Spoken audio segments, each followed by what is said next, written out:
Hello दोस्तों, स्वागत है आप सभी का फिर से आपके अपने ही यूट्यूब चैनल शिक्षा मंथन बाय विकास सर पर।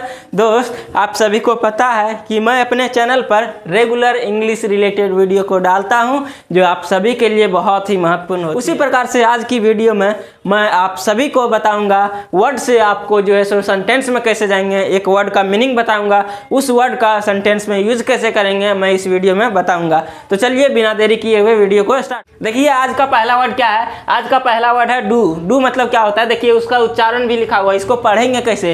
तो डू मतलब क्या होता है, करना।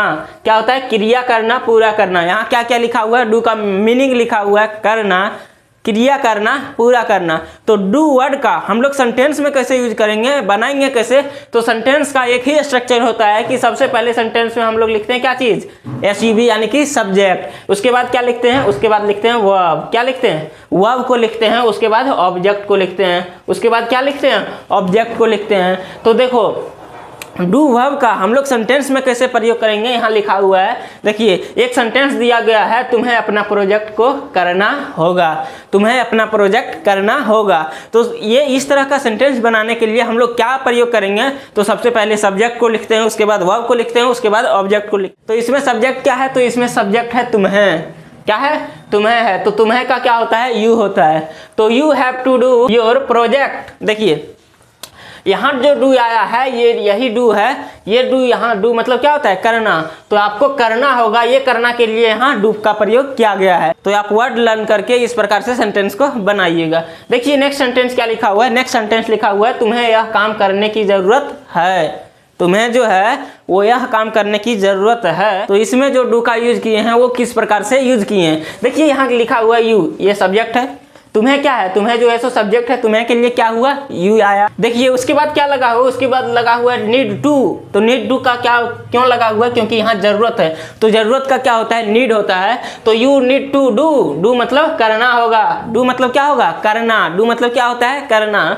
तो you need to do this work, तुम्हें यह काम को करना होगा, तुम्हें यह काम को करना होगा। इसके लिए क्या यूज होगा, you need to do this work. Next देखिए लिखा हुआ है नेक्स्ट वर्ड राइट। देखो प्रोनाउंसिएशंस भी यहाँ लिखा हुआ है, इसको पढ़ेंगे आप किस तरह। यहाँ लिखा हुआ है राइट। राइट मतलब क्या होता है, राइट मतलब होता है लिखना, रचना करना, संकेत करना। राइट मतलब क्या क्या होता है, राइट मतलब होता है लिखना, संकेत करना और रचना करना। तो देखिए इसको हम सेंटेंस में कैसे यूज करेंगे, इसका बनाएंगे कैसे। आपको यदि वर्ड लर्न करते हैं तो उस वर्ड को आप देखिए कि सेंटेंस में हम लोग उतारेंगे कैसे, तब आप इंग्लिश को आसानी से सीख सकते हैं। देखिए इस वर्ड को राइट मतलब हम तो जानते हैं, राइट मतलब क्या होता है, लिखना।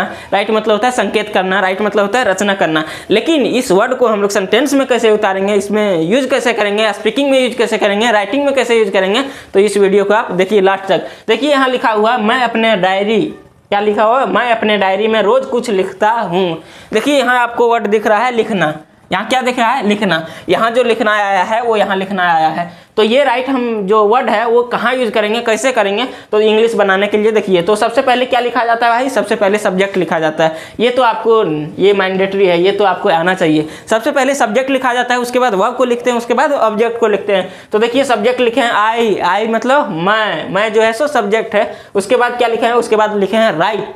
क्या लिखे हैं, राइट। ये जो राइट है वो यही राइट यहाँ लिखा गया है, किसके लिए, यहाँ लिखने के लिए। यहाँ वर्ड आया है लिखना, इसीलिए ये राइट यहाँ लिखा गया है। उसके बाद क्या है, समथिंग। समथिंग मतलब क्या होता है, कुछ।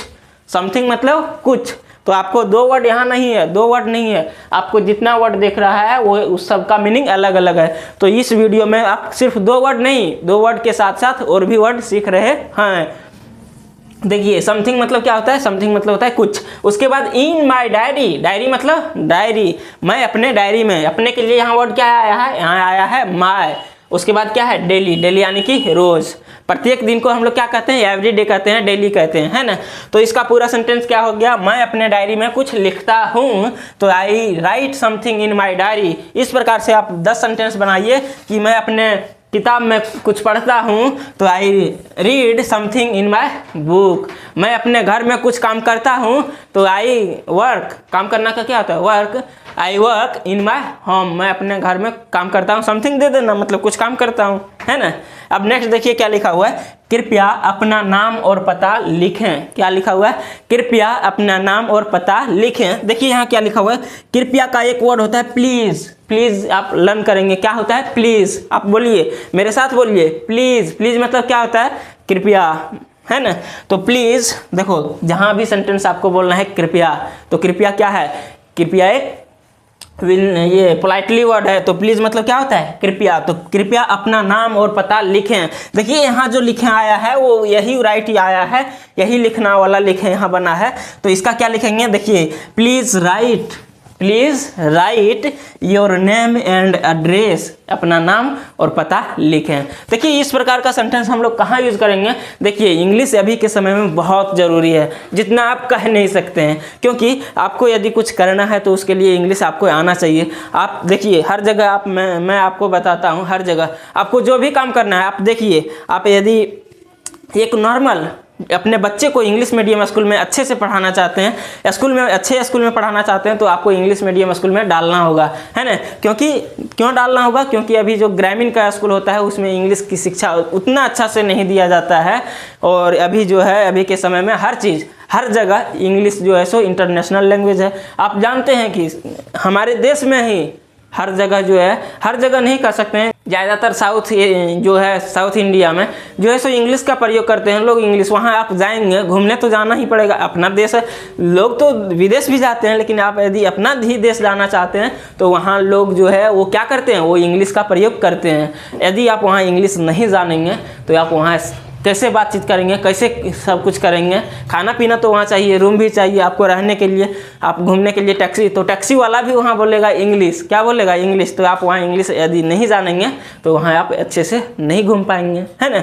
और वो सब तो छोड़ो, अपने घर की ही बात ले लो। यदि आपका बच्चा इंग्लिश मीडियम स्कूल में पढ़ रहा है तो आपको उनका होमवर्क करवाने के लिए, उसका जो है सो बताने के लिए उसको आपको इंग्लिश कुछ ना कुछ आना चाहिए। इसीलिए आप जो है सो इंग्लिश पर ज़्यादा ध्यान दें, है ना। तो चलिए मैं इसी प्रकार से रेगुलर वीडियो को लाता रहूँगा और इस प्रकार से आप इंग्लिश को सीखते रहेंगे। हम लोग फिर मिलेंगे नेक्स्ट वीडियो में, तब तक के लिए जय हिंद। अपना ख्याल रखिए, अच्छे से पढ़िए, ध्यान से पढ़िए।